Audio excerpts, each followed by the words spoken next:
Good morning, guys. Geeks and legends alike. Trey Geek here. Final day recap of the John Petrucci Guitar Universe 5.0 in Las Vegas. It was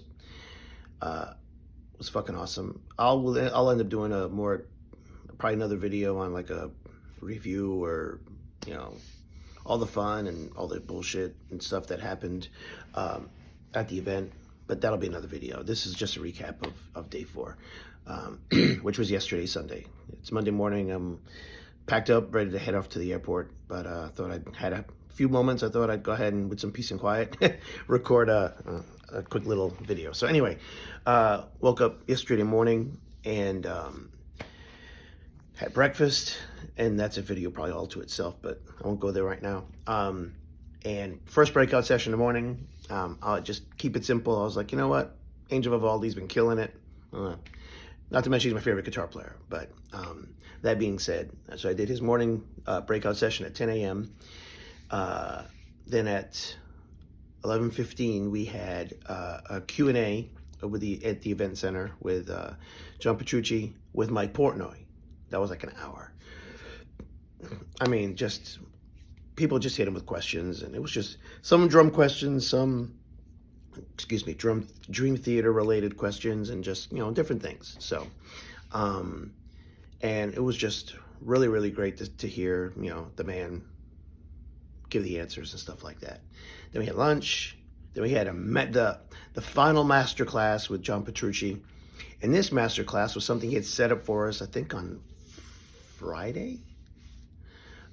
They tried something new this year. So he did what they call a performance boot camp, or maybe he didn't name it performance. He just called it a boot camp. And basically, he looked for volunteers and he picked 3 people. I did not volunteer. And basically what it is, it's you have to go up and you play a song in the event center using John's rig or whatever with your guitar. And they were going to have you play Pull Me Under.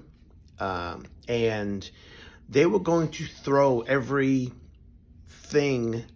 that can happen to you on stage while you're playing. You can expect your amp to have an issue or your amp to do this or cut out or maybe weather might be an issue if you're playing outdoors. Maybe it might be too cold, might be too hot. Maybe the wind might be an issue. I mean, who knows?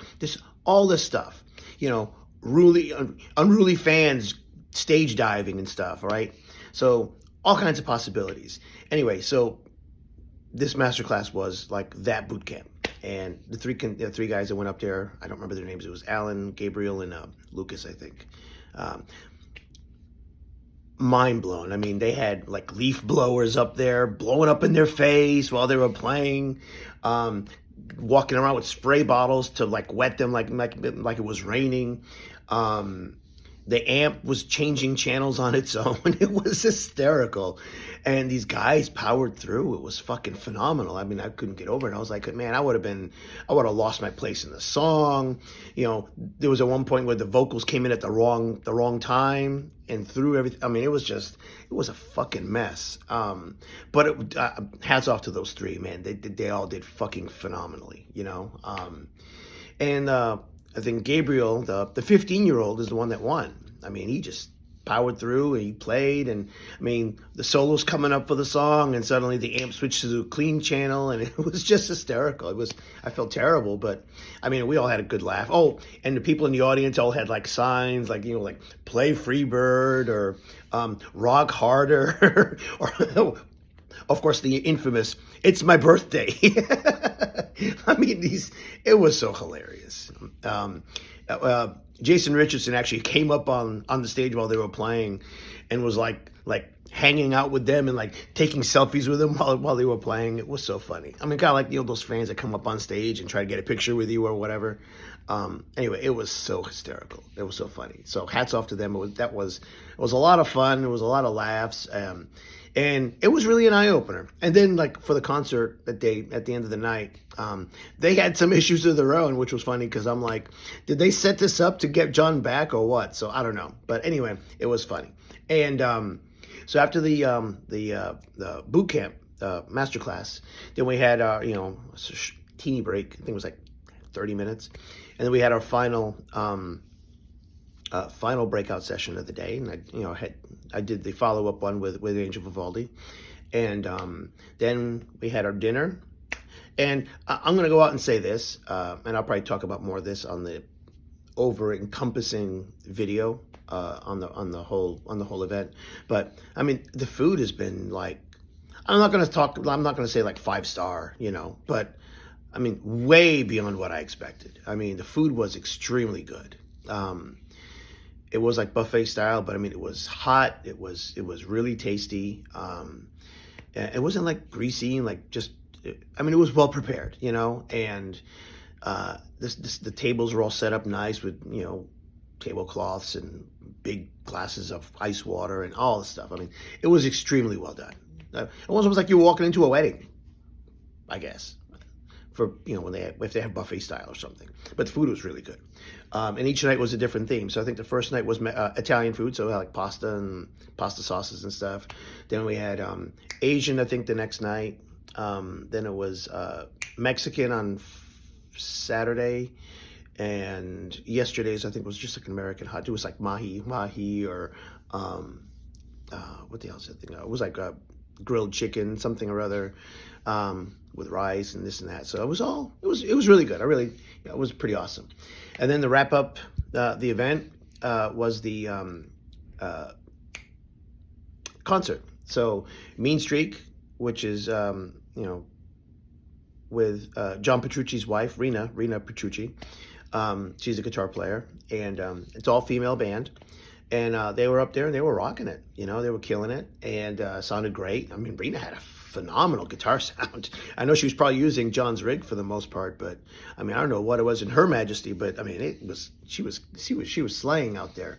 And then after their set, they moved the drums off the stage or whatever. Oh, and the drummer from Mean Streak, man, that girl slays on the drums. I mean, she hit those things so hard. They had to fix cymbals twice because she actually, like, the cymbal, like, the stand, like, just let go, and the cymbal fell. Twice they had to fix it. She was slamming those things so hard, it was crazy. And then after that, there was a 20-minute break or whatever, and then John went up on stage with for his set to close out the night. So John played songs from his solo album, Terminal Velocity. Played a handful from Suspended Animation, and we had Dave LaRue on bass, and he had Mike Portnoy on drums, and basically the trio that recorded Terminal Velocity. And it sounded great. It was awesome, and I mean, the note count this for the final part of the show was just insane. I mean, damn. I mean, John just pull out all the stops and just shred his ass off. So anyway, well, that was a wrap for the day. And then after that, I was like, you know what? I got to go just organize my stuff, get my stuff ready, because I'm checking out early tomorrow morning. So I just came back to the room. I was like, I'm not going to mess with jams or anything. I mean, in retrospect, I probably could have, but I was just like, I was kind of tired too, because I mean, this camp does take a lot out of you. I mean, you wake up early and you're up late jamming and stuff, and with very few breaks in between, and the food and everything. Man, you get to the end of the day and that you hit that pillow hard and you're out. So I was just like, yeah, I'm just ready to wrap my stuff up, make sure I gotta cross all my T's, dot all my I's, start my checkout process, go to bed so I can get up early and get to the airport. So anyway, guys, thanks so much for listening. I appreciate it. And again, I'll probably go ahead and figure out a video and kind of recount some of my favorite memories from the whole event. So many. So anyway, rock on, guys, and we'll talk to you next time.